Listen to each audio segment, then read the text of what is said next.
শুনবা কেন? বড় বোনের কথা শুনবা কেন? বড় বোনের কথা শুনলে তো যাই যাবে না। মনোযোগ দিয়ে শুনবা না তো বন্ধুর ছোট বোনের কথা, একটাও ভুল হবে না।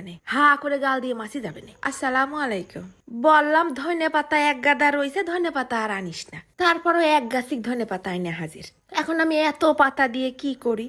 তরকারির মধ্যে আর কতই বা দিয়ে শেষ করব। কাঁচা পাতা ফ্রিজে রাখলেও 8-10 দিনের বেশি সতেজ থাকে না। লাট সাহেবের জিবলেগুলো সব দুর্ভিক্ষে ভুগতিছে। ওই একরকম করে ভর্তা আর কেউ খাবে না। তাই প্রায় অনেকটা ধনে পাতা সুন্দর করে ধুয়ে কুচোই নিলাম। এইবার কড়াইয়ের মধ্যে ঢেলে দিলাম প্রায় টেবিল খানিক সয়াবিন তেল। তার মধ্যে ফেলাই দিলাম 3টে শুকনো ঝাল। তারপর যাচ্ছে প্রায় 5-6 কোয়া রসুন। এইবার দিয়ে দিলাম বেশি 1 মুঠ খানিক পেঁয়াজ কুচি। তারপর দিয়ে দিচ্ছি হাফ চা চামচেরও কম একটুখানি জিরে আর একটুখানি আস্ত ধনে। ভর্তায় জিরের ব্যবহার করবা, তালি আর ভর্তা খেয়ে গ্যাস হবে না। এইবার ছিটাই দিচ্ছি খানিকটা নুন।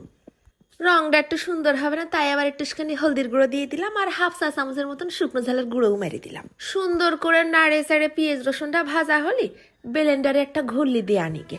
শিলপাটায় এখন আর ঘষতি মনে চাচ্ছে না। দেখিস কিরাম করে বাটিছি? একটু কিন্তু আইত খেসরা মতন আছে, একেবারে নিপিস করে বাটিনি। তারপর কড়াইয়ের মধ্যে ফেলাই দিলাম আরো 1 টেবিল খানিক সয়াবিন তেল। ওই যে সেই ধনে পাতাটা কুচোয় রাখিলাম না, এগুলো ওই তেলের মধ্যে দিয়ে বেশি না, মাত্র 1 মিনিট ভাজবো। সাথে সাথে কিন্তু আবার হাফ কাপ পানি মারি দিতে হবে না, নাহলে ধনে পাতার কালার ডাবে যাবে নষ্ট হয়ে। পানি মারার পর পরে আবার ফেলাই দিলাম মশলাটুক। এইবার মশলা দিয়ে একসাথে ধনে পাতাটা সিদ্ধ হোক আর কষানো হোক। ঢাইকে রেখে দিলাম আবার 4-5 মিনিটের জন্য। বেশি তাড়াহুড়া করতে যায় না, চুলোর আঁচটা কিন্তু মিডিয়ামে রেখে করতে হবে না। যেই পানিটা একেবারে শুকোয় তেল উঠা নসো নসো ভাব হয়ে আইছে, তখন কিন্তু শেষ পর্যায়ে 1 পিস লেবু চিপড়াই দিছি।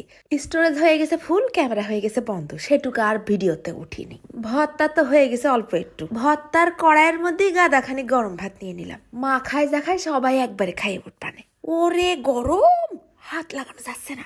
গরম ভাতে এরকম করে ধনে পাতা ভর্তা, উফ, মনে পড়লি জিবলেটা মোচড় দিয়ে উঠতেছে। মাখানো তো শেষ, কিডা কিডা খাবি আয়, হাতটা পাইতে দাঁড়া। এত স্বাদ, এইরাম করে মাখায় 2 গাল খালি, আশেপাশের কোনো তরকারি আর জিবলেই নেবে না।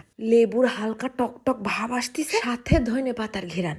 আর ওই যে ঝাল পেঁয়াজ রসুন ভাইজে নিছি না, স্বাদ না লাগে কোথায় যাবে। প্রতি 1 গাল গালে তুলে দিচ্ছি, আর মনে হচ্ছে জিবলের পর ফাটতেছে স্বাদের বোম। না, পাশের জন আবার কষছে, এরম করে খাইয়ে পুষাচ্ছে না। আমার একটা থালে তুলে দেওয়া দিনে আমি একটু নিজের হাতে আয়েশ করে খাই। এরম করে ধনে পাতা ভর্তা করে মানুষের পাতে দিলি, পাশাপাশি গোশ খালিও মানুষ ধনে পাতার প্রশংসা করতে বাধ্য। তা ধনে পাতা কিন্তু এখন একেবারে সস্তায় পাওয়া যাচ্ছে, 30 টাকা পোয়া। কত খাবি খা, সারা বছরের তা খাই রাখ। খাই একটা রিভিউ মারে দিয়ে নে কিরাম স্বাদ লাগিছে। আমি আজকে চুয়াড়া নাচাতি নাচাতি চলে যাই। ধন্যবাদ।